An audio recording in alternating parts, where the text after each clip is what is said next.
गुरुओं के द्वारा प्रेरणा देकर चढ़ा मतलब उनको गुरु के द्वारा प्रेरणा दी गई है या फिर उनके स्वयं के भाव हुए थे इस प्रकार का?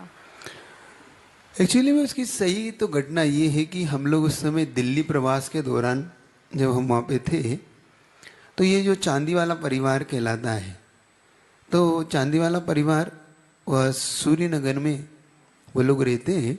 तो सूर्यनगर का परिवार में एक अंकुर करके है, वो अंकुर और उनकी धर्मपत्नी बहुत अच्छे धर्मात्मा लोग हैं और बहुत अच्छा, उनकी पूरी फैमिली अच्छी है। उनके बड़े भाई का नाम विनीत है, उनकी दोनों साथ साथ प्रतिमा है, उनकी उनकी बेटी ने व्रत ले रखा है और बहुत अच्छे मतलब फैमिली उनकी बहुत गजब की है।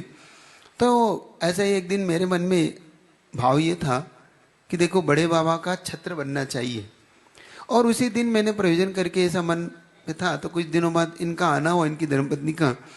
तो उनकी धर्मपत्नी से चर्चा के दौरान, महाराज जी कुछ अच्छा करना है, कुछ बताओ आप। तो मैंने कहा फिर मैं बताऊंगा तो करोगे? तो हाँ महाराज जी आप बताओ तो क्या करना है। मैंने कहा बड़े बाबा को एक बड़ा छत्र देना है। तो वो एकदम खुश हो गए। मैंने कहा खुश अभी मत हो, क्योंकि मैंने अनलिमिटेड उसकी चांदी लगेगी, कोई लिमिट नहीं है उसकी।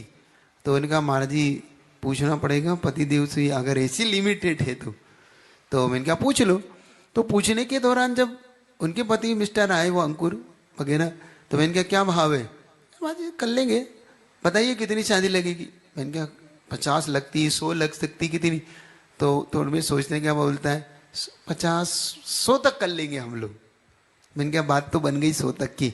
फिर जैसे ही बात आई बनने की, तो वो अपने आप ही 125 हो गई, 150 हो गई, और अंत में जाते जाते 200 किलो चांदी का वो छत्र उस परिवार ने चढ़ाया। आश्चर्य का ये कार्य था कि, और उनके चेहरे पे जो भाव देखने लायक था पूरी चांदी वाले परिवार के, वो गदगद थे कि हमें बड़े बाबा को छत्र देने का। और वास्तव में जब उस छत्र को देखते हैं ना, तो मैं देखते ही बनता ऐसा लगता है कि अकृत्रिम चैत्यालय में कोई छत्र चढ़ाया, देवों के द्वारा निर्मित हो। बहुत गजब का छत्र और सुंदर छत्र है वो। तो वो एक कह सकता हूं मैं कि संघ की प्रेरणा है, गुरुओं की प्रेरणा उसमें शामिल है, लेकिन उससे ज़्यादा उनका पुण्य शामिल है। प्रेरणा से ज़्यादा उस परिवार का पुण्य और उनकी भक्ति बहुत है। वो लोग बहुत हमेशा संघ के प्रति समर्पित रहे।